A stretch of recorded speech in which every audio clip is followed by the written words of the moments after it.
Good morning friends, मैं राज गुप्ता आज फिर एक नई स्टोरी के साथ आपके सामने उपस्थित हुआ हूं।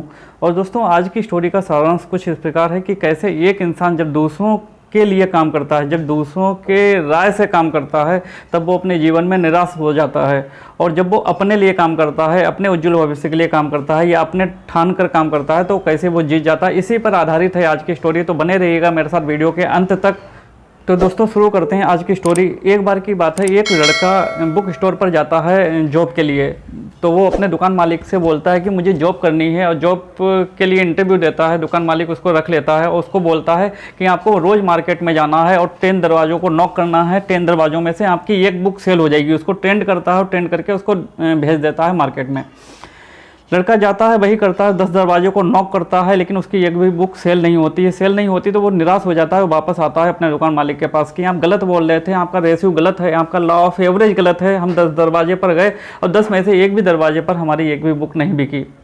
दुकान मालिक फिर से कहता है कि बेटा, मैंने कहा था, रेशियो बताया था कि आप 10 दरवाजे पर जाओगे, 10 में से एक बुक बिक जाएगी। जरूरी नहीं 10 में से एक बुक बिक जाए, हो सकता है आप अगले 20 दरवाज़ों पर जाते और आपको 2 बुकें सेल हो जाती हैं। आपकी एवरेज वही आएगा, लॉ ऑफ एवरेज काम करता है। 10 में से एक बुक आपकी सेल होनी है।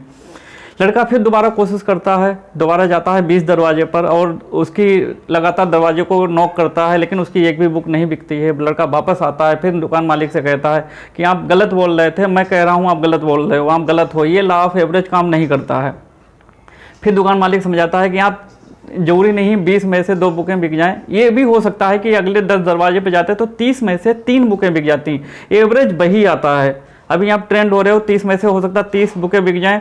फिर लड़का वही कोशिश करता है, लगातार 30 दरवाजे पर जाता है, लेकिन उसकी एक भी बुक नहीं बिकती है और वो बहुत ही निराश हो जाता है। वो सोचता है मेरे ऐसे जीवन से क्या फ़ायदा। मैं 30 दरवाजे पर गया, मैंने 30 लोगों को कन्विंस करने की कोशिश की, लेकिन मेरी एक भी बुक नहीं बिकी। ये जीवन बेकार है, ये व्यर्थ है, ऐसे जीवन को तो नष्ट हो जाना चाहिए।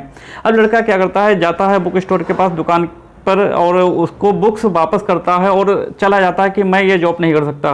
लड़का सोच रहा होता मन में कि यार क्या फ़ायदा ऐसे जीवन का, इससे बढ़िया तो मैं आत्महत्या कर लूँ।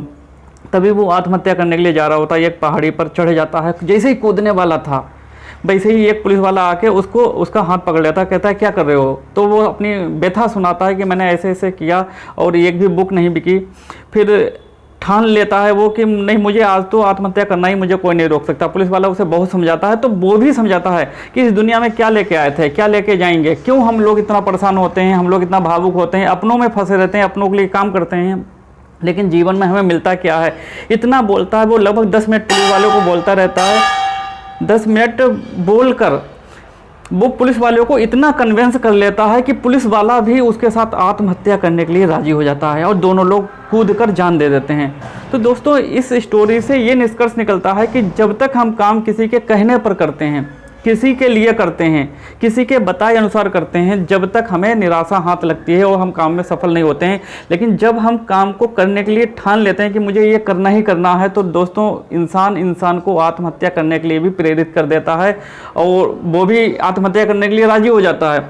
तो जब किसी को आत्महत्या करने के लिए, आत्मघाती बनाने के लिए प्रेरित किया जा सकता है, तो काम करने के लिए क्यों नहीं किया जा सकता। सोचना हमें है। तभी एक कहावत कही गई है कि हार और जीत हमारी सोच पर डिपेंड करती है। मान लो तो हार गए और ठान लो तो जीत गए। तो दोस्तों, कैसी लगी आज की स्टोरी। अगर दोस्तों स्टोरी अच्छी लगी हो और आप हमारे चैनल पर नए हैं तो हमारे चैनल को लाइक, शेयर एंड सब्सक्राइब जरूर कर दीजिएगा। Thank you. वंदे मातरम।